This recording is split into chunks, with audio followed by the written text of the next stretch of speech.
22 числа в 5 часов вечера пришли на предприятие представители военкомата. У нас военкомат сам переведен в Амгинский район.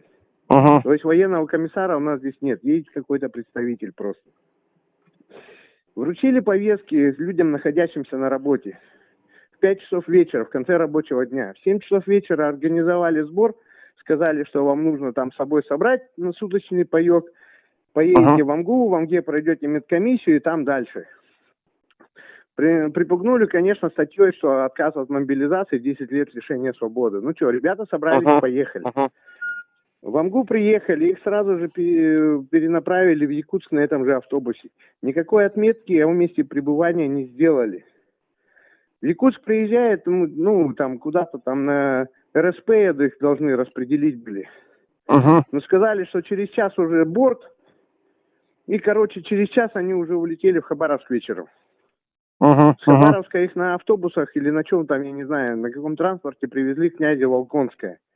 Когда они туда приехали, говорит, а что медкомиссия туда-сюда? Раз вы сюда попали, вы, значит, уже прошли медкомиссию. Вот такая вот беда. Тем более у нас теплоэнергетический комплекс.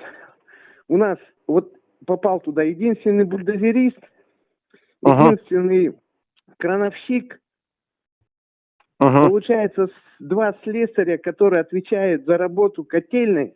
Каждый по отдельности, у нас каждый слесарь работает на своей котельной. Сейчас, получается, обескровили котельные, слесарей нет, 2 человека. И вот один мой, который слесарь аварийно-восстановительных работ. У нас мобилизированная бригада, их вообще у меня 3. Сейчас 2 в отпуске, вот один оставался, его забрали. Сейчас какая авария случись, и все. 3 из них, который крановщик, который бульдозерист, и который слесарь котельный, им за 40 лет. Они по военным билетам рядовой и сержантский состав. То есть до 35 лет они уже не влазят. У нас сейчас военный комиссариат в Амге. У нас здесь был когда-то военный комиссар, но это все упразднили, так как хотели наш район передавать в Амгинский, присоединять. Он сейчас получается и не Амгинский, и не Учмайский. Там в Амге и налоговая, и военный комиссариат, и везде.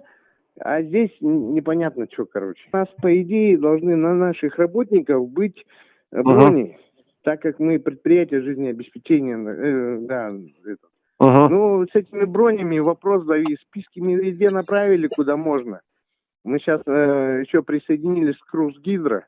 Русгидровские, они находятся в Москве.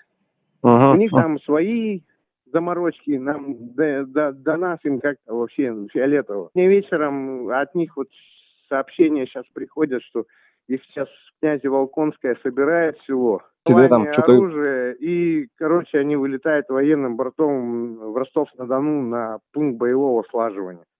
Там уже все, там уже их не достанет. Так дело в том, что везде по СМИ все это, что обучение месяц, 2 или 3 даже, что вся обязательная медкомиссия, что вот это все хозяйство, вот это все. А тут 3 дня обучения на полигоне. В палатках там жили, питались непонятно как, ничего. И сейчас у них и статус даже не определен. Они и не добровольцы, и не контрактники. Как какое-то стадо баранов какое-то непонятное. И никто из них, главное, что никто из них не призван.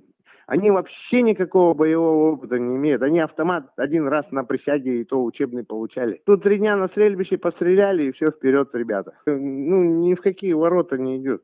Во-первых, обескровили наше предприятие, единственных в своем лице работников убрали. Где вот нам сейчас, у нас уголь придет, где мы сейчас бульдозериста искать будем? Я не против вот этой мобилизации, но я только за, которые они происходят законным образом. Конечно, нашему представителю военкомата, конечно, проще, чем бегать по деревне, искать каких-то там по списку. Ему легче прийти на предприятие, вручить повестку, потому что человек на предприятии находится.